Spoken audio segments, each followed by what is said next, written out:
आप में और योगी आदित्यनाथ में काफी समानता है।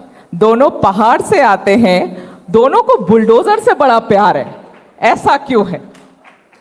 नहीं देखिए, योगी जी हमारे नहीं, वैसे आप चेहरे से सौम्य और दिखते हैं, लेकिन फैसले आप बहुत कड़े कड़े ले रहे हैं।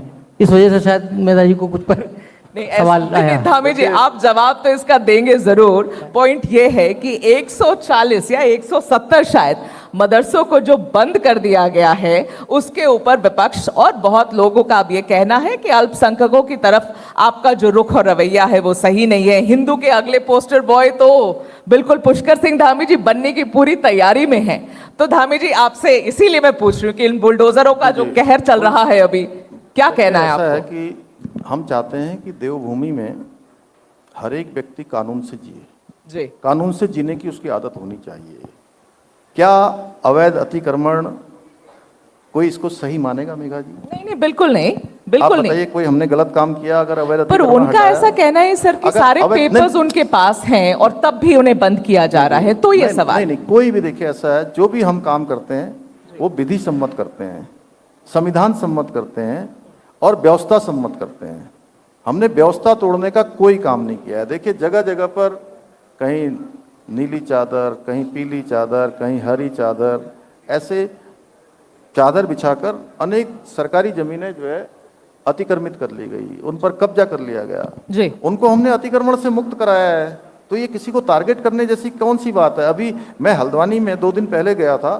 कालू सिद्ध मंदिर हमारा बहुत प्रसिद्ध मंदिर और बड़ा सिद्ध धाम, वहाँ पर लोग कहते हैं, बड़ी मान्यता है कि जो भी वहाँ जाता है अगर प्रार्थना करता है तो उसकी मान्यता पूरी होती है वहाँ पर, है ना, उनकी मनोकामनाएं पूर्ण होती हैं। तो वो मंदिर बिल्कुल सड़क में आ रहा था, उसको पीछे कर दिया। आपने तो देखा है अनूप जी, आप बहुत साल वहाँ रहे हैं। अभी 2 दिन पहले, 1 दिन छोड़ के।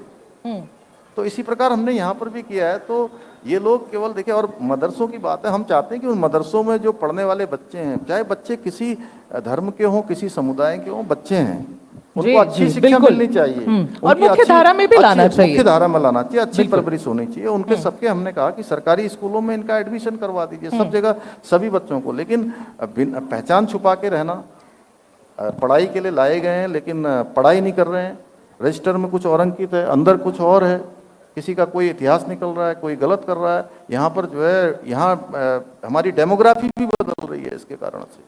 अच्छा। और हाँ, तो देवभूमि, अगर देवभूमि की डेमोग्राफी सुरक्षित नहीं रहेगी तो सुरक्षित रहेगी कहाँ की? क्या कहना चाहते हैं धामी जी आप? नहीं, मैं कहना चाहता हूँ कि हम देवभूमि के मूल स्वरूप के साथ बिल्कुल भी छेड़छाड़ नहीं होने देंगे। ये हमारा संकल्प है और ये मेरा अकेले का संकल्प नहीं है, ये देवभूमि उत्तराखंड का संकल्प है, पूरे देवभूमि के लोग। और केवल देवभूमि के लोग नहीं, पूरे देश और दुनिया के लोग यहाँ इस भूमि को, इस पवित्र भूमि को, इस देवभूमि को, ऋषियों की भूमि को, मुनियों की भूमि को, जहाँ आदि गुरु शंकराचार्य से लेकर हमारे स्वामी विवेकानंद जी, अनेक लोगों ने यहाँ पर तप किया है, यहाँ पर साधना की है। ये वो स्थली है।